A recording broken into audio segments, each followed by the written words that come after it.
The world's most competitive league heats up even more this year. Welcome to the Premier League. Hey my dudes, welcome to Football Talk. So today we're going to be discussing the Premier League going into the 2016-2017 season. We're going to talk about the transfers and the positioning of these teams, what I think they'll do in the league, who's going to get relegated, who's going to perform well, and just all of the ins and outs of the Premier League for this season. First up, we have Arsenal. Now, Arsenal have never been known to be big spenders in the Premier League, but this year that could really bite them. With only Olivier Giroud to play as the striker role, they have no fast, pacey options to keep up with the quick style of play that they have. The one major signing they made was Granit Xhaka from Borussia Mönchengladbach for in the region of £30 million. While a star midfielder, Arsenal already has a stacked midfield with Ramsey, Coquelin, Wilshere, and Ozil. So not entirely sure how the signing will pan out for them. Hopefully they can get a bid in for Alexander Lacazette from Olympique de Lyon before the transfer window is over, but I don't have high hopes for that. I see Arsenal finishing in 4th place or above. You know, they're a 4th place team. They always have been, they always will be. Next up is Bournemouth. Bournemouth had a fairly solid campaign last year, and I think they'll have the same this year. They made a fairly substantial signing in Jordan Ibe at the right wing from Liverpool for a fee of around £15.5 million.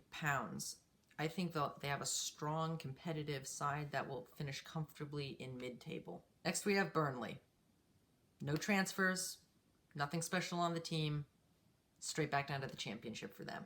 Next, we have Premier League big dogs, Chelsea. Chelsea have a new manager in Antonio Conte, and they're looking to be a fairly solid squad this year, having retained the services of Eden Hazard and Thibaut Courtois, as well as bringing in defensive midfielder N'Golo Kanté from Leicester City and Michy Batshuayi from Olympique de Marseille, adding to their defense and strike force. I see Chelsea finishing in European competition spots this year.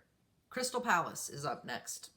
They don't really have a standout side, but I see them finishing comfortably mid-table. Now for Everton. Everton has done some very good business this year. They sold John Stones to Manchester City for around £57 million, which is a very hefty transfer fee, and they also brought in Ashley Williams from Swansea City. I see them as a strong contender for top 8. Hull City are the next up on our list. And they might just be the most ill-prepared Premier League team in history. They are going into the new season without a manager.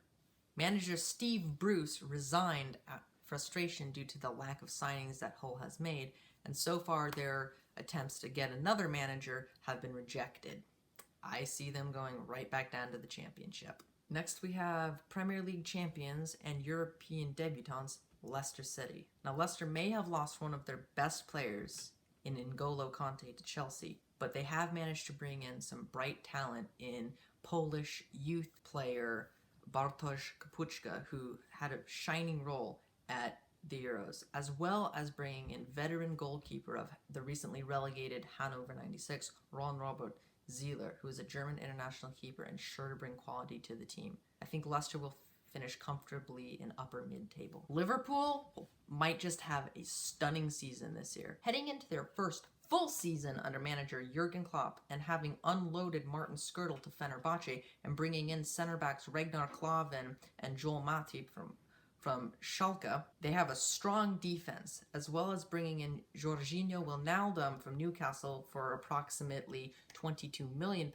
and Loris Karius from Mainz as the new goalkeeper for around £9 million. This could be a very good season for a strong Reds team.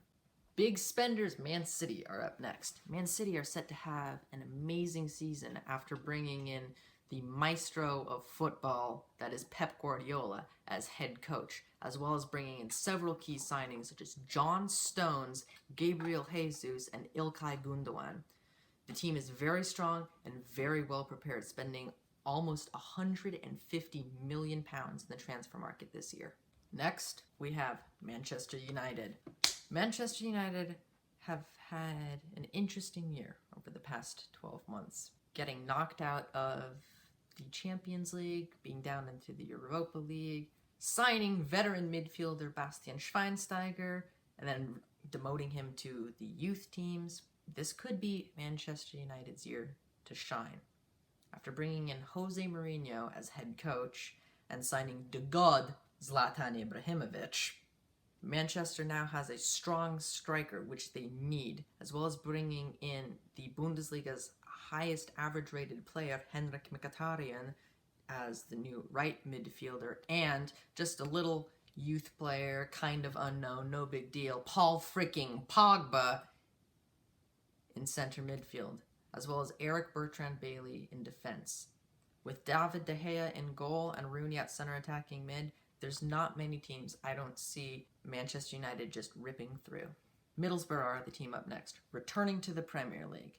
I'm sure they're in for a very strong season after being active in the transfer window, bringing an ex-Barcelona keeper Victor Valdez, Victor Fischer at left wing from Ajax, and Alvaro Negredo in as striker from Valencia. With these signings, I think they can be a comfortable mid-level team. Next, we have Stoke. I think Stoke will have a solid season this year with the talents of Xherdan Shaqiri and Marko Arnautovic at their disposal. I don't think they'll be a spectacular team, but they will be a very solid team. Next, we have Swansea. Swansea will survive, but I'm not sure how comfortably. After losing Andre Ayew to West Ham United, I'm not entirely sure how well they will be able to cope with the loss of a proven goal scorer. Next, we have Sunderland. Now, yeah, they're going to have a bad time. Up next, we have Tottenham. Oh, after having an incredible season last year that they bumbled at the last minute due to a loss to Newcastle, Tottenham have come out with a couple great signings in Janssen and Victor Wanyama from Southampton. Now that they have those players, they can rest both Dyer and Kane when needed, allowing for a fresher squad. I think they will have a very solid season and finish in the top 4. Next up, we have Watford. Nothing special going on here. I believe they will survive. West Brom is up next. Really the only flashy part of West Brom is goal scorer Solomon Rondon. Other than that, nothing really special going on with the team. I am not sure how they will fare this year. And finally, we have West Ham United. For the first time, West Ham is eligible for European competition. Now, whether or not they get to it through the playoffs is up to them, obviously. But they have made some incredible signings, bringing in Nordveit and also bringing in Figuli from Valencia and retaining the services of Dimitri Payet.